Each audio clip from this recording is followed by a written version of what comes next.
Casting with Ceri Jones.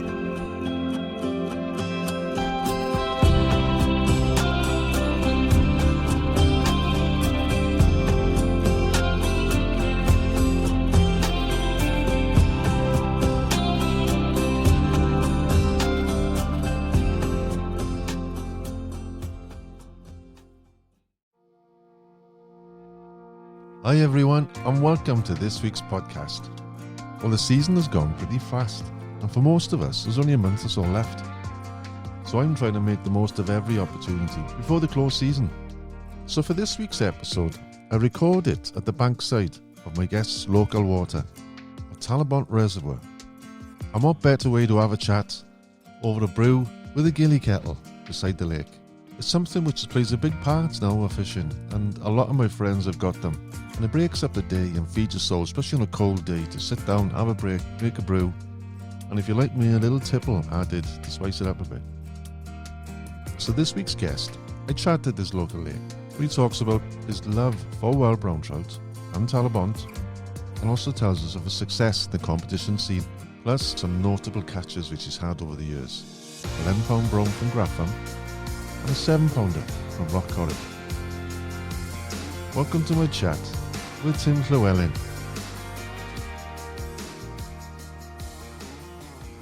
It's been a few months since I've seen you last. I think it was opening day, wasn't it? It was, yeah. It was up there, myself, Mark, wasn't it? Yeah. That was a cold day, wasn't it? It was cold, that was it. That day. Jesus. This is the first season for me, first full season. Aye. And I've had days in the past. And I've loved it this year because I am been fishing the Corrib, like you say you love Ireland. Like this is probably the next best thing. I think so. To get. And the idea was tonight we could have fished for a bit and then paused to do this podcast. Mm-hmm. But the way you're looking at it now, it's flat calm, it's like a mirror, isn't it? It is like a mirror now tonight, yeah. We'd be lucky to see a rise on here tonight. The sedges might come on a bit later, you never know. Yeah. It's nice to have a cuppa. Brew with the kettle now. Oh, there's old Gilly, the Gilly kettle is in well tonight. I like that little bit of additive you've got in there, Ceri. You've got to admit, I think you've upped me a little bit there now. I think I've started. So many people have started doing it. I did have Kahlua in the beginning, and but I've turned now to Tia Maria. It's easy to find. It's just the same. Like. It is. It's quite nice, that is. I don't have to worry about the milk. Yeah, it's true, that is, yeah. And I've got that old Witchwood bag, which I've had probably about 30 years. And the rest, by the looks of it. Yeah, quite probable actually. And it's ideal to put the kettle in. I think I started with a bag like that. Did you? Aye, must have, back in the 80s. Witchwood boat bag, wasn't it? Yeah, back in the 80s, I'm sure it was. Same sort of bag, honestly. That was the bag yeah, it was, with all the pockets on the inside. Well, I'll be blown. well. I had that from Sports Mail in Cardiff. Oh, yeah, you can get it in the Trout Fisherman and all, couldn't you? Yeah, that's right. They used to have about 6 pages of advertising, didn't they? Yeah. Anthony used to work on it, didn't he, for them? Did he? Yeah, Anthony Cartwright, yeah. Oh, Anthony Cartwright did, yeah. Yeah. God, I haven't seen him for a long time. Yeah. Well, the season's gone, hasn't it? Oh, it's gone a bit quick, isn't it? September now. Yeah. Have you done any much competition fishing this year? I've done a bit, yeah. I've gone into, I've had, 2 years with this COVID. And it's been trying, as you know, it's been the same for everyone. But no, I got into it a little bit this year, fishing up with the Foxen boys. I had an opportunity to go up there with them. I think they were just looking for a bit of an hard edge, really, sort of get them into a bit of shape with calls, and getting a few caps so you can recognise people on the lake, and communication is massive in competition fishing, isn't it, to get 1 or 2 more fish in your bag. Are the team done well? Well, we did actually. We had 2 targets this year. The one target was Wayne Jones's Invitational on Clywedog. That was our one target. We wanted to come first or to third, and we come fourth. Is that the loop one? That's the loop one, yeah. Yeah. And we come fourth. We're just pipped by the Irish team, Northern Irish team. I was in with Stan McCart. 78, lovely bloke. And we both had 11 on the second day. But they pipped us. So then our next target was the invitational for the Welsh teams, Welsh club teams, I should say. which was instead of the Welsh sort of national on Llynbrennig, where they have the Anglian water. Yeah. So they did it on Llewellyn for that. So that was our next target, and we come first.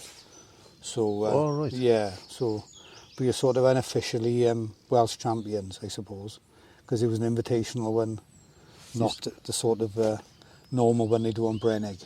You were saying earlier on when we were tracking up by the car as well, that you've been in the team how many years in the trout now?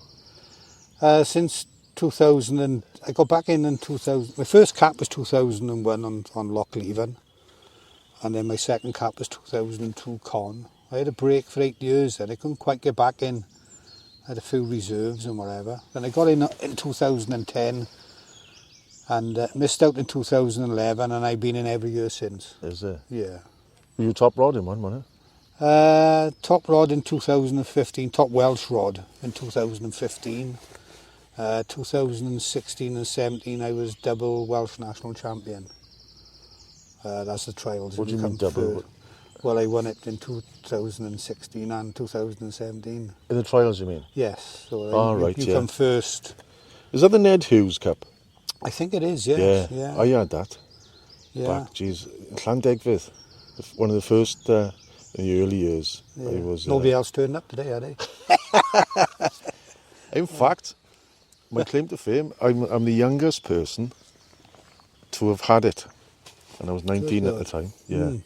That was when Llandegfydd was good. Yeah, you used to quite a bit then, didn't you? Yeah, I did, I can remember, when we was fishing there, and I used to see you quite a lot. Living and breathing it. You did, yeah.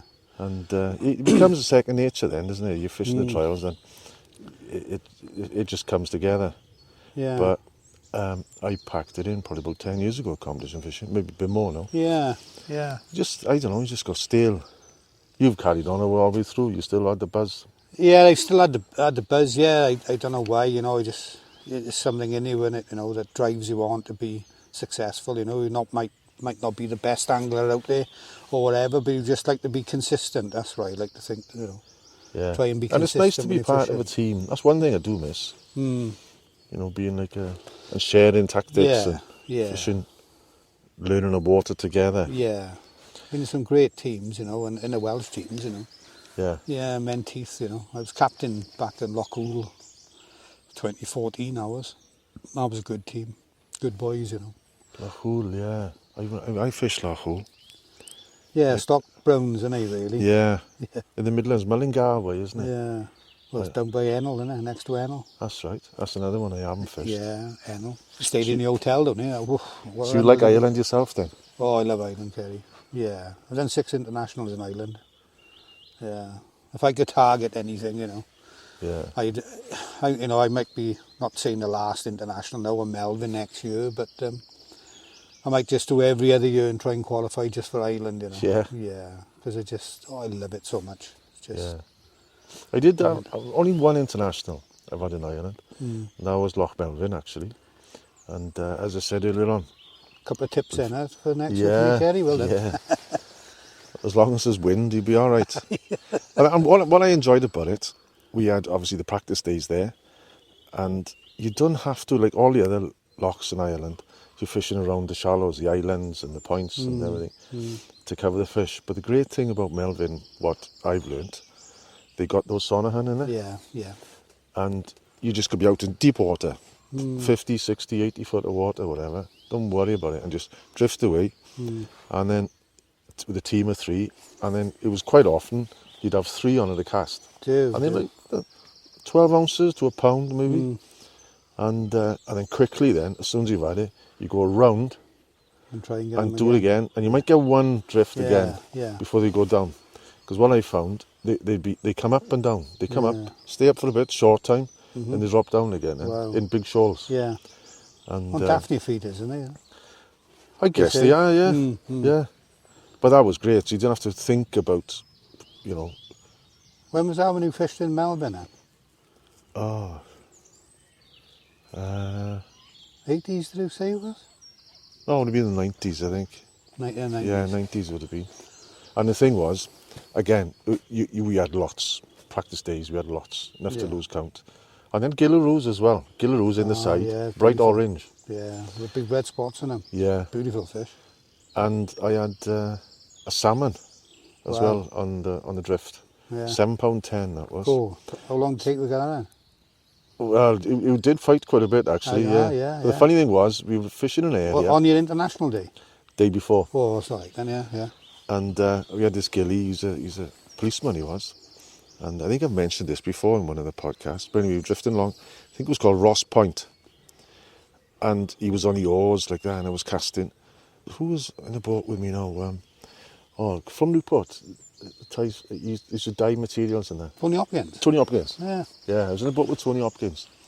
And he literally said, this is a good spot for the odd salmon. As soon as he said the word salmon, my line tightened. Ew. And I was into this fish. I played him for a while. But anyway, it was good. Mm. And then I couldn't wait for the following day. And then the following day was like this. Oh, like a mirror. Yeah. Kiss of death, huh? And it was just awful. What can you do in it, in conditions? It's very difficult, isn't it, I know. I think with hindsight, if I did it again, I'd put a fast sinking line on, out in the deep. And try that. And tried for those Sonathan and hopes to get a couple. I think the last thing was fished on it, back in 2007, I think. It was Wales at Gold. There's Spencer Williams and Tony Bevan, all them. And, Did they? And my mate, which unfortunately I lost 2 years ago, Mike Egan, All right, yeah, Mikey Boy Egan. And he was the same. He went out into the middle on International Day. He said there's a white house out in the middle and that's where he wanted to go. And he drifted and he had 3 fish. Fair play for him. Schoolhouse Bay, I remember, comes to my head now. And the gilly at the time, he said he used to go to school there. And every day to go to school, he'd row across the lake. Wow. To go to school. Yeah. Even in a big wind. And I wouldn't fancy that, like. No. But, so your season's been good, do you reckon? Yeah, you've done all right up here, haven't you? I've done, yeah. I've done some nice fishing up here, I love it in, end of March, when it starts, 20th of March. I can't wait then, I'm chomping at the bit that day. I'll be up here, first knockings. Yeah. And I'll be ready, I'll be out in the water for anybody else. I just can't wait. And then I'll have that day off. And then I'll go to work, I'll come in before I go to work, after work. The wife knows that, like, for about 20, 25 days, I'll be up there every day. You do it in March and April? Oh, yeah. On a duckfly. Unbelievable. Oh, it's yeah. phenomenal. The fishing is brilliant. Because when I came up on opening day, I had a couple of fish. And I didn't fish then till about the middle of April. And I probably missed a good bit. You missed a good, yeah. Them first 2 weeks of April. If you get the weather right up here on a duckfly, you can be, you could be on Corrib. Is that good? Yeah. Oh, it's fantastic. My best day was 11 fish up here in that little bay that we just come down through. Is it? Oh, and you just a little buzzer on the point, little duckfly on a top dropper or something, little hazier on. And you Just can a team of nymph 3? it. Just team it and you can nymph it. That's all you need to do is nymph it. And the takes, wow. Would you cast far then? No, you want to cast on about 20 yards really. You don't want to be casting, to the Evans. But sometimes you have to, don't get me wrong. Especially when the weed comes on a bit, we need to get over that weed bed. Yeah. But more often than not, 20 yards. I do a lot of it, traditionally you walk the banks when you, cast and walk, which is a traditional way for browns. But I just find it up here, if you can find a nice quiet little spot, you can sit on the fish and they will just come back and forth, feeding, looking for buzzers, looking for the duckfly. And it can be phenomenal, Yeah. Gets your heart racing, you just can't wait. And you know that take is going to come, the conditions. I took a photograph actually down in that bay and I sent it to my friend Corrib who lives on the Corrib. Yeah. And he couldn't believe how crystal clear the water was. Is it? He said he was looking at the bottom of Keegill, one of the bays in Corrib. But looking at it now though, all along, like the water's down. Jesus, what is it now? It's about 20, 30 yards from the trees now. Yeah. And you can see there's a bank of weed out. Now, would you find the gaps in the weed, or would you just literally wade out? Like tonight now, would you wade out past the weeds? I would wade out like this bunch of weed now in front of us here. I would go on the right-hand side because The fish throws by yeah, there. as we say it now, a fish see coming on the right-hand side. They tend to come up from that dam wall, and they come around on that. It must be something out there, you know, a drop off or something, and they come around there on that weed bed. Now, I've actually caught fish casting over the weed bed and leaving my line there. Like a little floating fry sometimes, you know, later in the year, or a daddy this time of year left out there. It's like a sedge pattern, isn't it, you know? Yeah. Little dry daddy. There is a church out in the middle of the lake somewhere, isn't I there? said, well, yeah, I believe so. I think it's out in front of us here, actually. There's the house just up to our right. The foundations are still there. You've got the old railway line running along down the other side. When you walk across it, oh, that's a good place to fish there on the other side. Where is the railway line then? The railway line is at the top there. Right. And I believe it ran all the way down on this old road that you can see behind them trees. Oh, right, it's not in the lake. No. It's on the bank, right on that bank over there. Because I haven't fished that bank this year. Haven't you? No. It's been, the times I fished it, I could have fished it last month because it did start to drop. You could easily fish it now, couldn't Yeah, you? oh, you could, yeah. This is when you want it down, you know. Myself, Mark and Marco would go over there, we'd drop one of the cars, look down the bottom on the dam, and then we'd drive up the top, and then we'll fish that then all the way down. It'll take us a day to do it. It's about 2 miles. It's not many people that fish that bank, is it? No.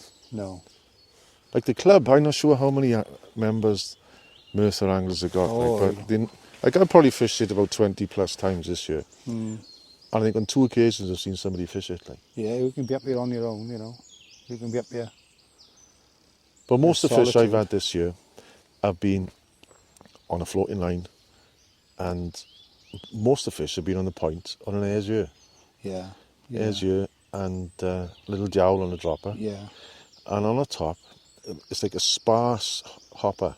Mm-hmm. So even when you figure of 8, like nymphing, it's Yeah. sort of sunk. Yeah. And it takes a lot of fish. Beautiful. Like. I suppose it's very similar in effect to your duckfly pattern. Yeah, as I showed you, yeah. I've caught some fish on that duckfly pattern, I tell you. Unbelievable. So what's your best fish this year? Best fish is £3. Yeah, I mean a cracker. One I showed you on the photograph, you know. Yeah. He was a beauty, he was. Dear. And where was that? Just yours, is it? That was up with the fir trees. The three fir trees, yeah. Just down from here in a corner.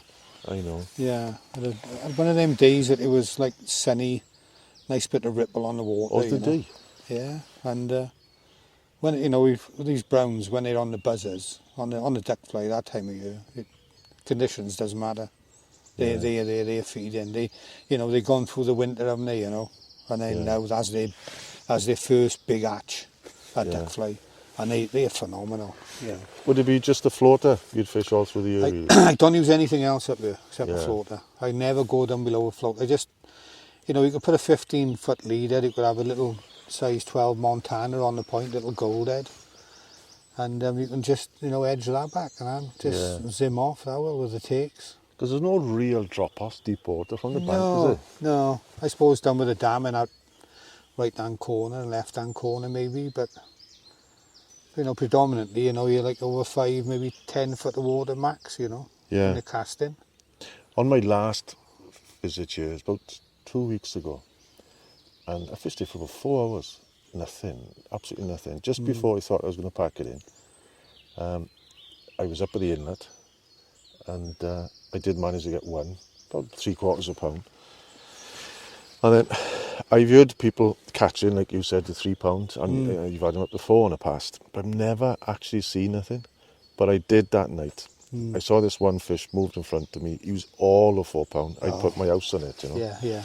And I stayed a little bit extra then. Covered it, wait, nothing came like. So it gives you confidence.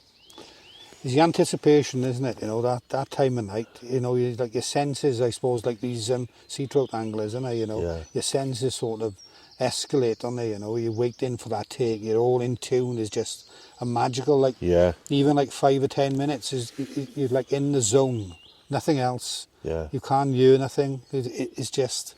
How many years have you fished this lake? I started fishing it back in the 90s, actually, I used to come up here then, but more seriously about 7 years, I suppose. I've had season tickets for 7 years up here. Yeah. But yeah, back in the 90s I used to come up with when they had the rainbows. But I think, I didn't really know what I was doing them days. It was just chuck and chance, as they called it, wasn't it? As you get more experience, I think you know why you're fishing. I'll definitely have a season next year. £65 for a year. Unbelievable, isn't it? I know. You can fish the taff as well and Cantref. Yeah, Cantref, yeah. I haven't fished Cantref this year. But for the money, the ticket is phenomenal. So how did it all start for you then, the fishing? For me, back in the 80s really. My friend Stan, he was into sea fishing. I used to go with him a bit, and then he started fly fishing. And then I went with him fly fishing down to Llandegford, which is 15 minutes from my house. And it went from there then. I joined the club, Llandegford Club, in 1984. And I've been a member ever since. And then I think it was, 86. I was with Di Thomas and Mark and all. They took me under their wing a bit, and taught me a few things, and went up to Brennig with them in a qualifier in the angle, Benson Edge, as it was called then. The Bensons, yeah. Yeah, and I sort of got up then, and then of course old Kenny Radcliffe and all on Llandegford, old Ken the cormorant, Yeah. He was a hell of an angler, he was. I fished with him once on a boat, and he loved to troll, He's always trolling, like. Yeah. So, he loved to troll. He liked to find out where the fish were. So I was on the engine the one day, and we was chugging along, and he said he was going too fast. I said, well, I'm going slower. I said, just like the throttle is right down, and this and that, and he's out the way, he said. He jumps over now, the boat comes up at the engine of us and pulls the choke out the little tab, and then the engine went chug, chug, chug, chug, chug. Off the line went. All right. Told him, he said, you got to go slower. Yeah. Oh, it's critical, mind, you got to go slow. Yeah, but he knew how to just I never would have thought of doing that. Like. Yeah, he knew, look. Yeah. What was the other guy as well who used to fish religiously there at that time, the competition scene? And he came up with the idea for the peach doll. Oh, Graham Tamplin.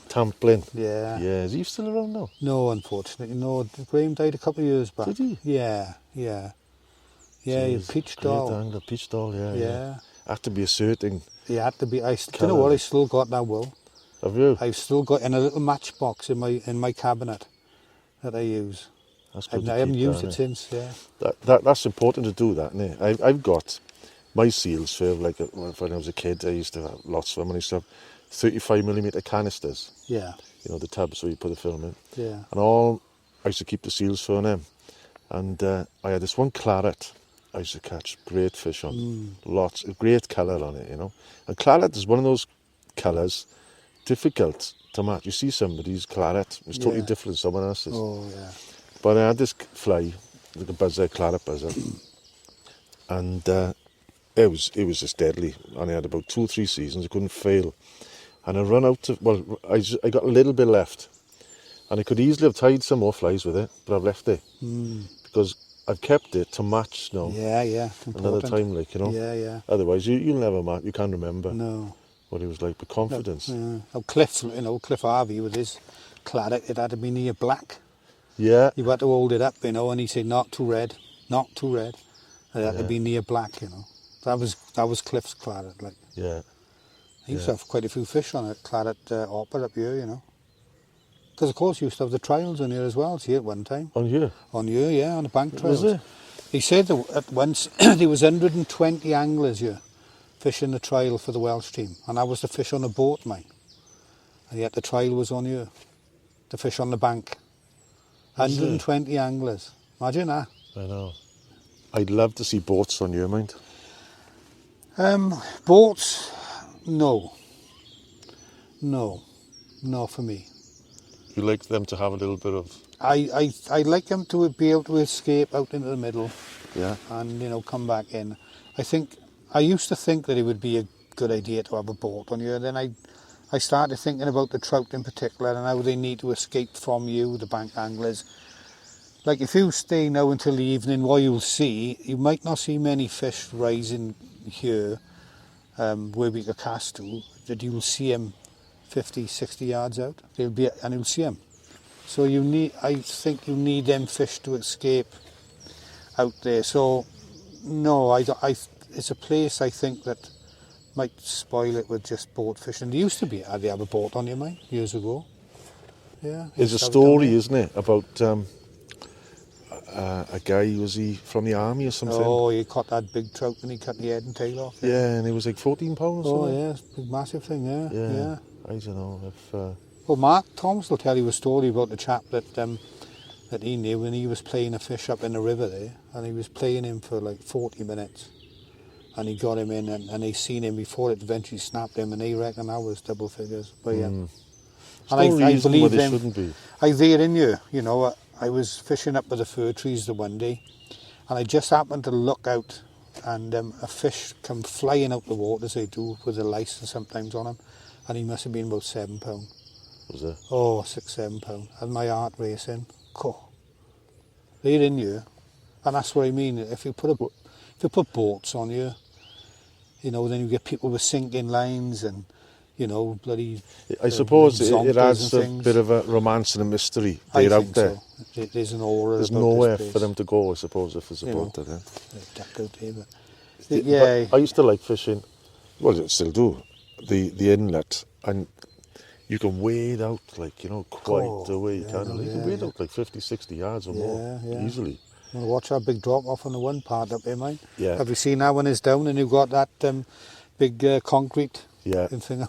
Yeah. You imagine walking out with it and off you go. I know. It does get a bit scary, like. You've got to know the places around there with the walls and all. But what I've noticed as well is the river mouth that goes out, and when it's down, not only you can see the contours, is like if you waded close to the edge, you're actually fishing an overhang. That's right. Yeah. You fish a little Montana by there, early season, and what you've got to do is bring him up. You've got to hold him on the hang then, just like if you're in a boat, you know, on a day line. You hold him on the hang. Oh, the trout that come up, you know, and take that. It's phenomenal. I got attacked early season over there. I was wading out, and it's quite a hassle to get to it, isn't it? Out where you're wading. And I just didn't see, you're wading in tall grass. Next thing, there was a commotion, and there was a goose. Oh, right. Must have been like from here to Kettle away, like. And I just happened to come across it. Attacked me. He really went for me, Did like, he? you know. Yeah, and his mate came then, or her mate. Yeah. Cutting the pair of them. I was screaming and shouting, like. Feel free to visit my online shop on my website, where you will find a selection of my most popular Irish sign prints, plus a choice of gilly kettles and cooking accessories. Or if you would like to experience one of my guiding and instruction packages, feel free to message me. Or again, take a look at my tuition and guiding page at castingwithkerryjones.com. You can lose yourself up here, mine, you know. I tend to think that you don't have to be catching, do you? You know, you can come up here and you can catch your thoughts. Yeah. If that makes sense, you know, you don't have to be catching a fish. You can just be up here, you know, and you can be anywhere in the world, can you? There was one time, I can't remember when it was, might have been in June time, I think, early June, and it was about 10 o'clock, and I was playing a fish, and I was just looking around, and it was quite clear, and it was like a perfect evening, and I was netting this fish, and just the side of me was an hedgehog, just watching me, right? And then I heard some rustling behind, and there was 3 fox cubs behind me as well. Yeah. And I thought, this is going to be better, like, you know. Yeah. And I heard a cuckoo earlier on in the day. Yeah. And there's an otter on here, otter or two, they say, you know. Yeah, so that guy was saying, you know. Yeah. He said, he's seen him, so. So will you fish it much now? End of this, well, there's only a couple of weeks left. Yeah, we'll fish it now into October, you know, at the end of the month. You know, there'll still be some sedge arches. We might get one tonight. They might be just coming in, you know, the late sedge, as they call it. Tend to be a bit greener, they do. You know, the late ones now in the season, they've got a bit of a green tinge to them. Or the sedge? Yeah, green peat, you know, green peat will work. Green peat will work well up here now this time of year. Yeah, little green peat. Oh, I tell you, a nice fly that works up here is the Harry hopper. Harry hopper? Oh, the Harry hopper, yes. So the Marco doesn't know about that, but I tend to try and keep 1 or 2 patterns away from Marco because he's just such a good angler. I don't want to give him the edge, do I? But we've learned a lot. He's copied one of your ideas already. Yeah, he has with a caddy van, Yeah, the sod, I had the first caddy van. And then Mark had one. And then, well, I had one, and then Marco had one, then Mark got one. And then I went to a transporter, and I've gone back to the caddy now.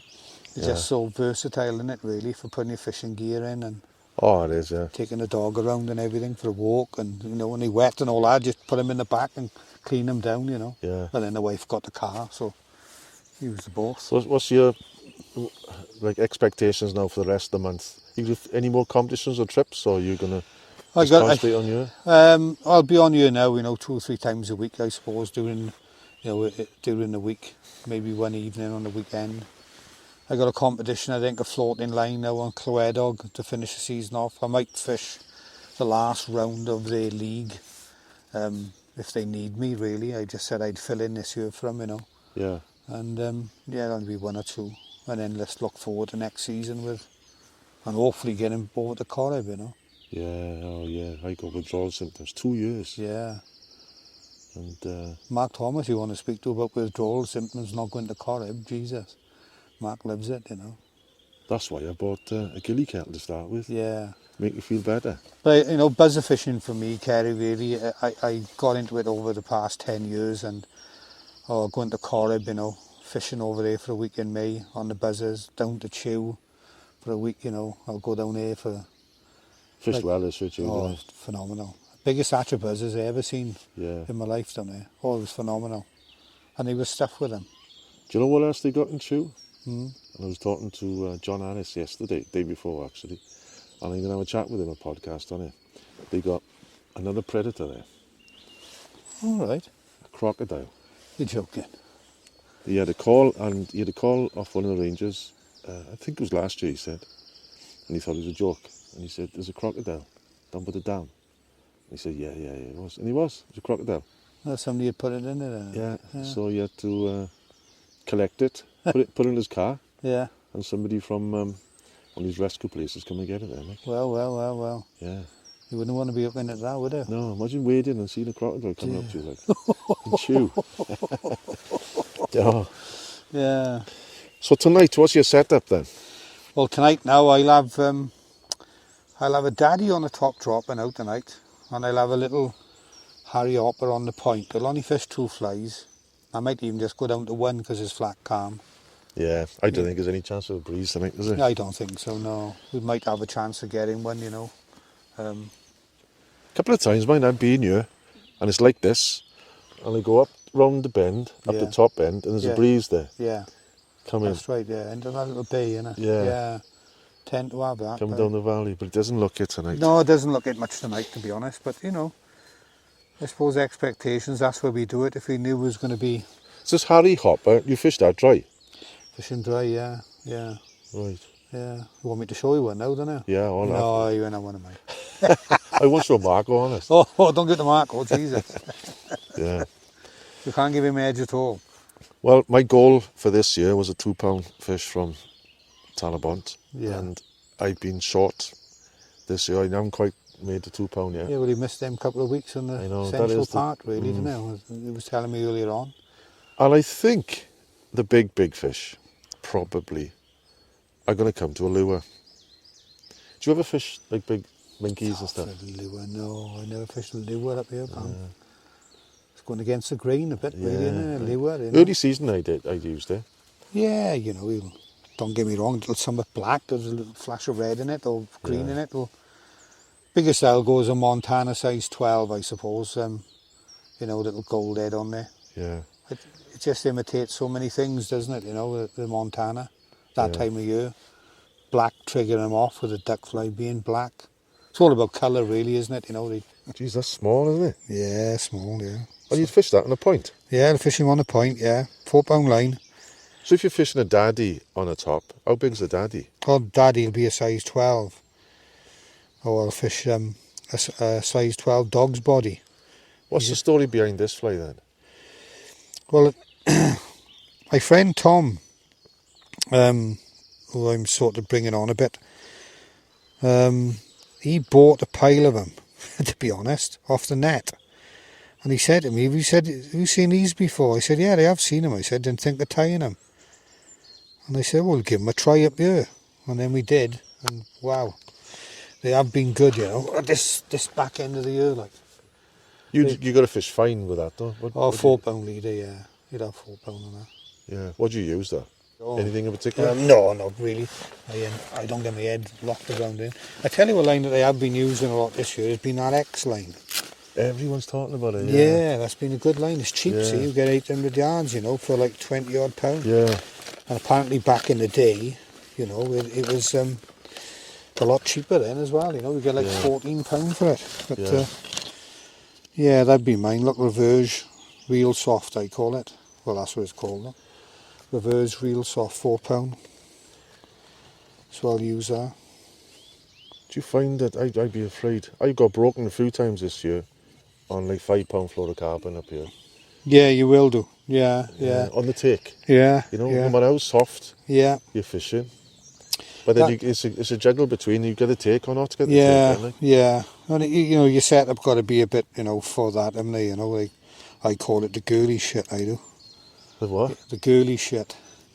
Well, all this light stuff. Oh, and yeah. You know what I mean? It's then like I started stuff, using Maxima again, I have. Yeah, a lot of people going back into that now. Yeah, it's good. I think you can boil your head, really, can't you? You know, being a competition angler, you can be in a boat and somebody's catching, you know, 15 fish or something, and him on 3, and him thinking, I say to him, what lead are you using? Yeah. Straight away you start to boil your head thinking that, I just don't think it's nothing to do with leader. It's confidence fishing is everything. Is 90% of your fishing, I think, confidence. Yeah. The other 10% could be your setup and everything else, and a bit of skill that's matched in. So it's playing with the way you're speaking, you love your browns. Oh, I love them, yeah. I love fishing for browns. I've done for years. I looked on your social media page on Facebook and there's a few nice big browns there. What's Lovely, the story yeah. with them? Was it one in Grafham? Oh, yeah, back in 2010, that was. The Lexus competition, we had we qualified for the final. John Ozie's one, you know. And I was out fishing with the day before on a practice day with David Hoppy, you know, good angler, top angler Dave, you know. Done a podcast with him. That's right, yeah, listen to that one, that was really interesting, yeah. Oh, he's a good lad, good angler. Yeah.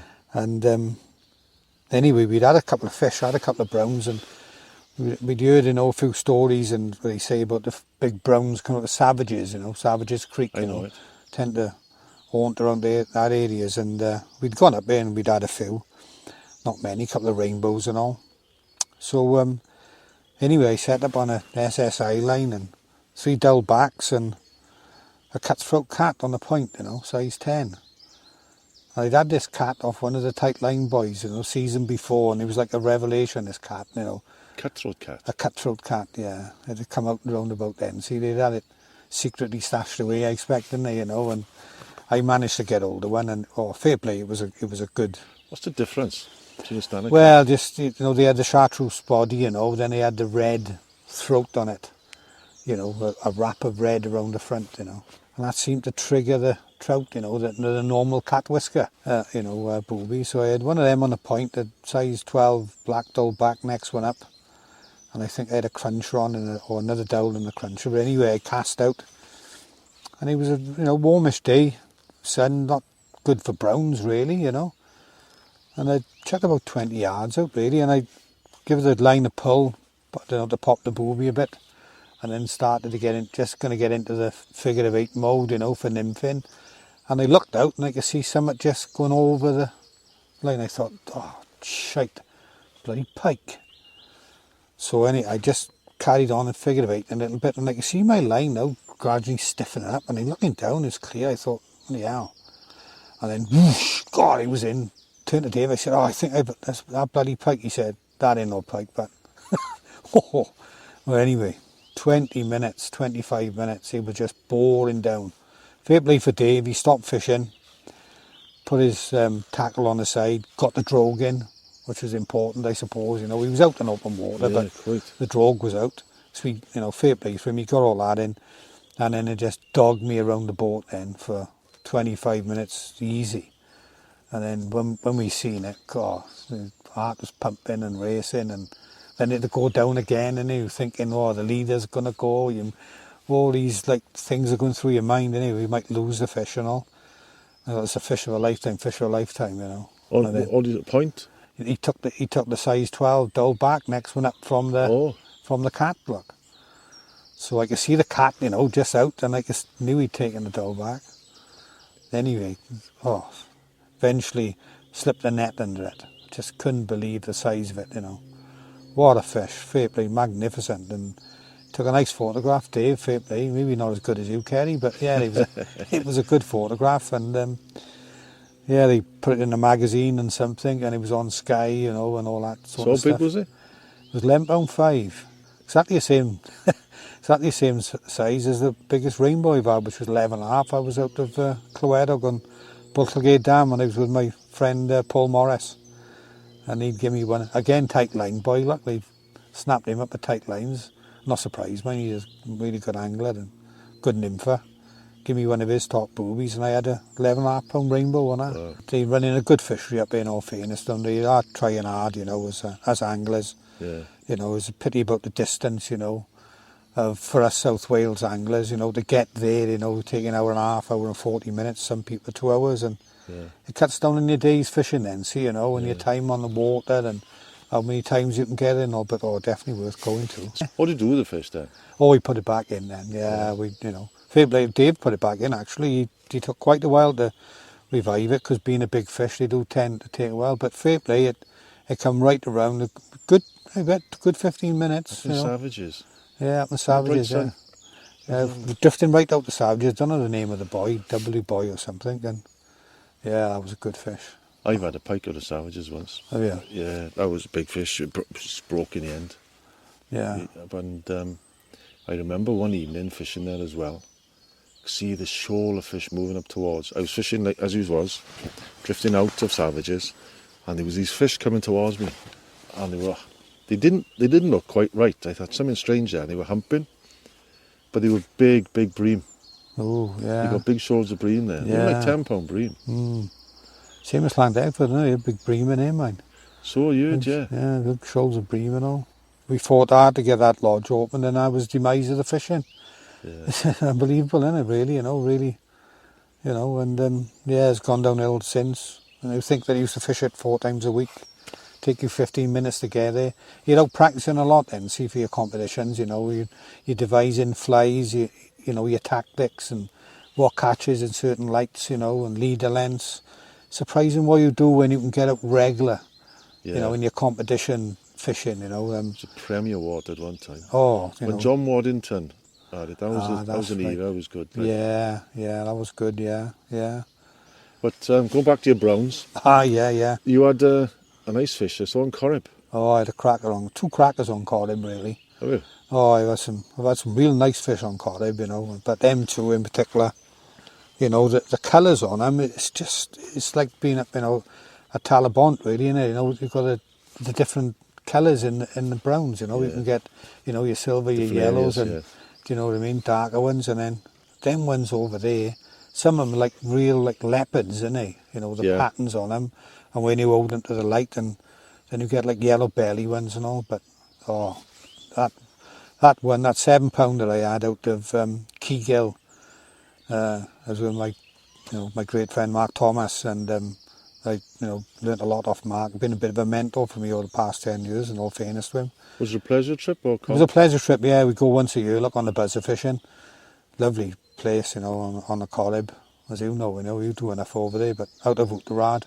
Yeah. And then we go right. A lot of people go left for the thing, and we go right, you know, down to Saddle and Keygill, you know, Annadown, Ballindiff. All that area. Right, down further down, Oh, I tell you, the fishing down there. Buzzer fishing is good down that way, isn't it? Oh, that's why we go that way, you know.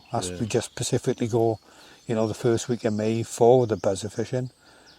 And we'd gone out, myself and Mark, you know, fair play for him, he really good knows the water and all, and we'd gone into Keygill, and it was a cracking day, really. Conditions were great, you know, great for fishing the buzzers, like clear water, lovely drift, you know, not too fast, you know, floating lines, you know, we had a good 20-foot leader on, really.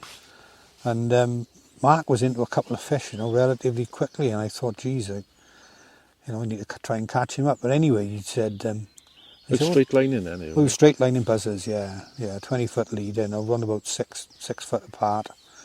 Either fish 2 or 3 buzzers, depending how, if you want them to go slower in the water. You know, if you're doing a slower drift, we'll just fish 2 buzzers. They're big as well, need the buzzers.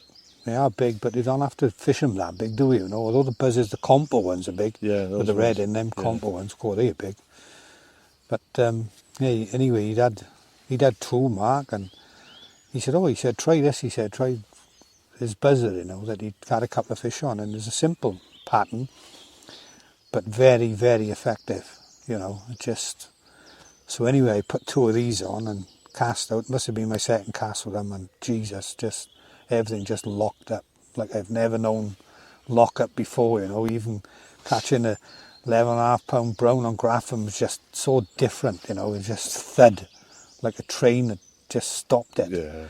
And then all of a sudden, Jesus, your line just flies off, you're checking on the reel, making sure, you're not studding anything, and even scrambling around, and it tore off, fair play, and fantastic battle, in and out and in and out.